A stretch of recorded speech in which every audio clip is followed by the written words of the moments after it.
नमस्कार. जानेवारी महिना म्हटलं की नवीन वर्षाची सुरुवात होते. नवे संकल्प आपण करतो. पण कॅलेंडरवर जर नजर टाकली ना तर लक्षात येतं की फक्त वैयक्तिक गोष्टी नाहीयेत, तर अनेक सामाजिक, राष्ट्रीय आणि आंतरराष्ट्रीय दृष्ट्या महत्त्वाचे दिवस याच महिन्यात आहेत. आपल्याकडे काही माहिती आहे याबद्दल? अगदी. आणि आज आपण फक्त तारखा नाही बघणार आहोत. म्हणजे या प्रत्येक दिवसामागे काय विचार आहे, त्याचा संदर्भ काय आणि आजच्या काळात त्याचं काय महत्त्व असू शकतं, यावर जरा बोलूया. बरोबर. म्हणजे फक्त काय साजरं होतंय हे नाही, तर का आणि त्यातून आपण काय घ्यायचं यावर आपण भर देऊया. हो.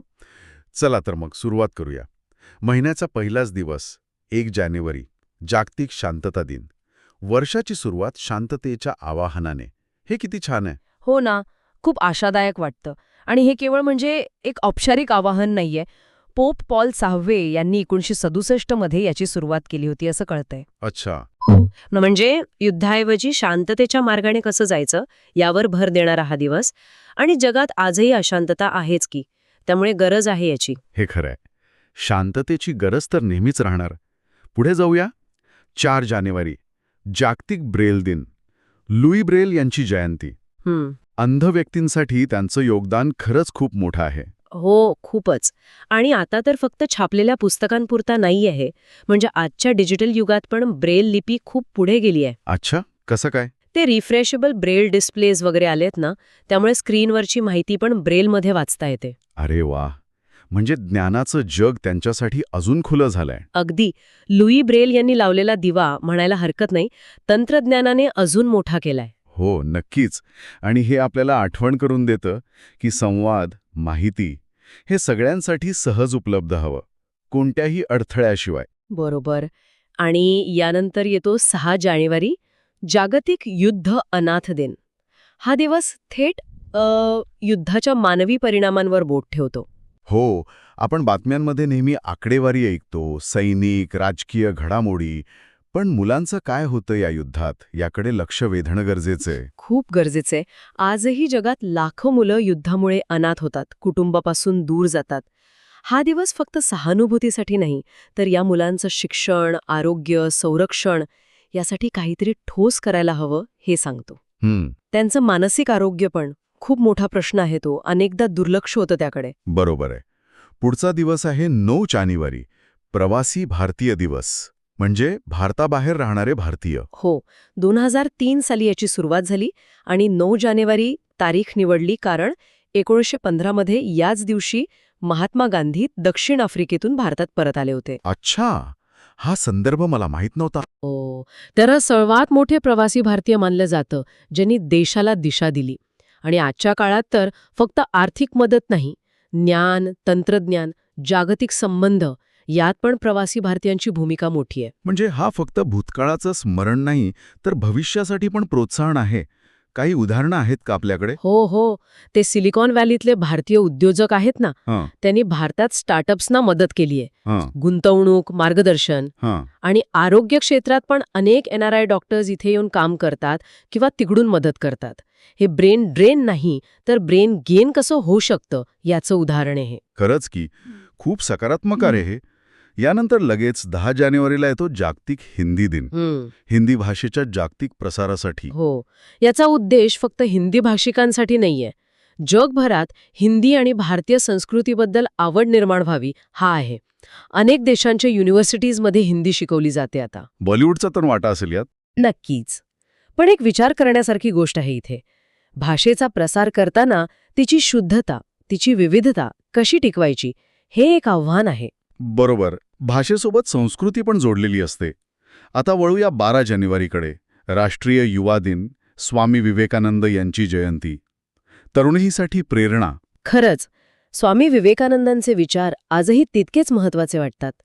उठा, जागे व्हा हा संदेश आजही तरुणांना हलवून टाकतो. हो. हा दिवस म्हणजे फक्त जयंती नाही, तर देशातल्या तरुणांमध्ये जी प्रचंड ऊर्जा आहे ती योग्य दिशेने कशी वापरावी यावर विचार करायची संधी आहे. आणि आजची आव्हानं पण वेगळी आहेत तरुणांसमोर. सोशल मीडिया, करिअरची स्पर्धा, ताणतणाव या संदर्भात विवेकानंदांचे विचार कसे उपयोगी पडू शकतात? नक्कीच. त्यांचा आत्मविश्वास, आत्मनिर्भरता, समाजाप्रती जबाबदारी हे विचार आजही लागू पडतात. आता 23 जानेवारी आणखी एक महत्वाचे व्यक्तिमत्व, नेताजी सुभाषचंद्र बोस यांची जयंती. भारतीय स्वातंत्र्य लढ्यातले एक तेजस्वी नेते. तुम मुझे खून दो, मैं तुम्हें आजादी दूंगा. आजही अंगावर काटा येतो हे ऐकून. हो, नेताजींचं व्यक्तिमत्व, त्यांची कार्यपद्धती याबद्दल वेगवेगळी मतं असू शकतात, पण देशासाठीचं त्यांचं समर्पण निर्विवाद आहे. अगदी. त्यांच्या कार्याचं आणि विचारांचं फक्त स्मरण नाही, तर त्यातून आजच्या काळात आपण काय शिकू शकतो हे पाहणं महत्वाचं आहे. बरोबर. पुढचा दिवस 24 जानेवारी राष्ट्रीय बालिका दिन.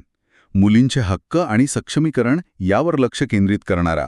हो, आपल्याकडे जी माहिती आहे त्यानुसार भारतात मुलींच्या शिक्षण, आरोग्यात बरीच प्रगती झालीय, पण आव्हानं अजूनही आहेत. जसं की लिंग गुणोत्तर, बालविवाह, शाळेतून मुलींची गळती होणं, हे प्रश्न अजूनही आहेत. हा दिवस फक्त समस्या सांगण्यासाठी नाही, तर बेटी बचाओ बेटी पढाओ सारख्या योजना किती यशस्वी झाल्या, पुढे काय करायला हवं हे ठरवण्यासाठी आहे. म्हणजे आढावा आणि पुढील दिशा ठरवण्यासाठी हा दिवस महत्वाचा आहे.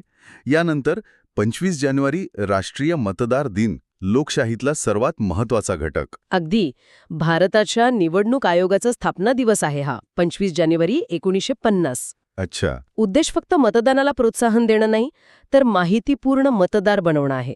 म्हणजे आपल्या एका मताची किंमत काय, उमेदवार कसा निवडावा, नोटा म्हणजे काय, याबद्दल जागरूकता वाढवणं. आणि आजकाल तर चुकीची माहिती म्हणजे मिसइन्फॉर्मेशन इतकी पसरते, त्यामुळे माहितीपूर्ण मतदार असणं खूपच महत्वाचं झालंय. अगदी बरोबर. आणि मग येतो 26 जानेवारी, आपला प्रजासत्ताक दिन.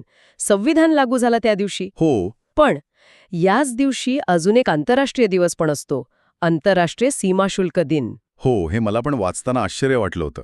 एकाच दिवशी राष्ट्रीय उत्सव आणि आंतरराष्ट्रीय सहकार्याचा दिवस. आहे ना गंमत. 26 जानेवारी 1950ला भारत प्रजासत्ताक झाला आणि योगायोगाने 26 जानेवारी 1953ला ब्रुसेल्समध्ये जागतिक सीमाशुल्क संघटनेची पहिली बैठक झाली. अच्छा. त्यामुळे हा दिवस आंतरराष्ट्रीय सीमाशुल्क दिन म्हणून साजरा होतो. आजच्या काळात आंतरराष्ट्रीय व्यापारात कस्टम्सची भूमिका किती महत्वाची आहे हे यातून दिसतं. म्हणजे देशाच्या सीमांचं रक्षण पण आणि आंतरराष्ट्रीय व्यापाराला मदत पण, दोन्ही गोष्टी एकाच तारखेला जोडलेल्या आहेत.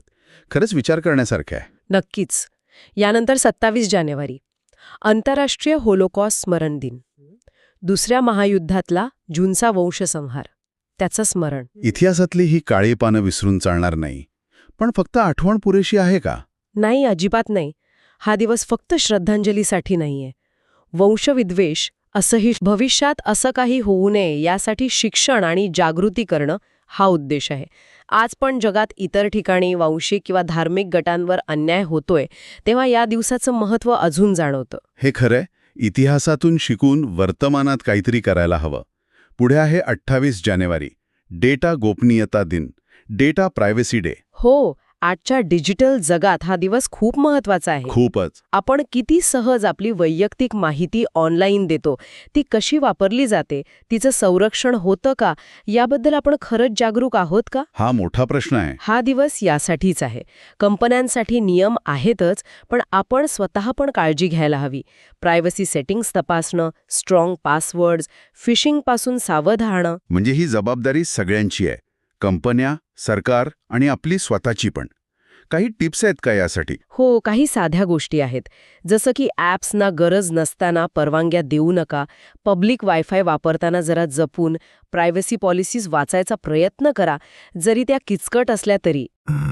मुख्य म्हणजे आपण आपली माहिती कुठे आणि का देतोय हे बघायला हवं. अगदी.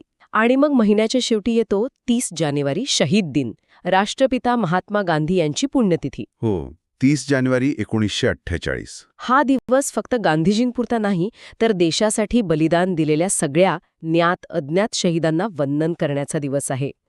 गांधीजींची अहिंसा आणि इतर शहीदांच्या त्याग दोन्ही आपल्याला देशप्रेम आणि त्यागाची आठवण करून देतात. तर जानेवारी महिन्याचा हा सगळा आढावा घेतला तर किती वेगवेगळे विचार एकत्र आलेले दिसतात. राष्ट्रीय अभिमान आहे, आंतरराष्ट्रीय सहकार्य आहे, मानवाधिकार, सामाजिक जाणीव, ऐतिहासिक आठवणी, वैयक्तिक जबाबदारी. अगदी. या सगळ्या दिवसांकडे एकत्र पाहिलं की एक गोष्ट जाणवते. हा महिना आपल्याला भूतकाळ आठवायला लावतो, वर्तमानात काय करायचं याची जाणीव करून देतो आणि भविष्यासाठी पण काहीतरी सांगतो. खरंय?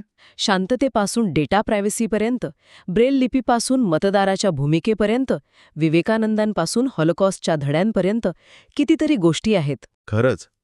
प्रत्येक दिवसामागे एक मोठी गोष्ट आहे, एक उद्देश आहे. फक्त कॅलेंडरवरची तारीख म्हणून नाही बघायला पाहिजे. आणि इथेच मला एक विचार येतो, हे विशेष दिन साजरे करणं महत्वाचं आहे, कारण ते आपल्याला एकत्र आणतात, विचार करायला लावतात. पण खरी कसोटी तेव्हा आहे जेव्हा आपण या दिवसांमागची जी मूल्य आहेत ती आपल्या रोजच्या जगण्यात आणतो. म्हणजे फक्त बालिका दिनी मुलींच्या हक्कांसाठी बोलायचं आणि बाकी वर्षभर दुर्लक्ष करायचं, यात फरक आहे ना. बरोबर. तसंच शांतता दिनाचं.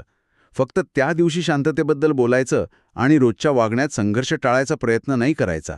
हे कसं चालेल? अगदी. म्हणजे या दिवसांचं स्मरण हे फक्त एका दिवसापुरतं नसावं, ती एक सतत चालणारी प्रक्रिया असावी. हाच विचार आपण श्रोत्यांसाठी सोडून देऊया का? हे स्मृतिदिन आपल्याला फक्त भूतकाळात बघायला लावतात की आपल्या आजच्या कृतींना आणि भविष्यातल्या निवडींना आकार देणारी प्रेरणा बनू शकतात? चांगला प्रश्न आहे. सांकडे बघण्याचा एक वेगळा, अधिक सखोल दृष्टिकोन मिळाला असेल अशी आशा आहे.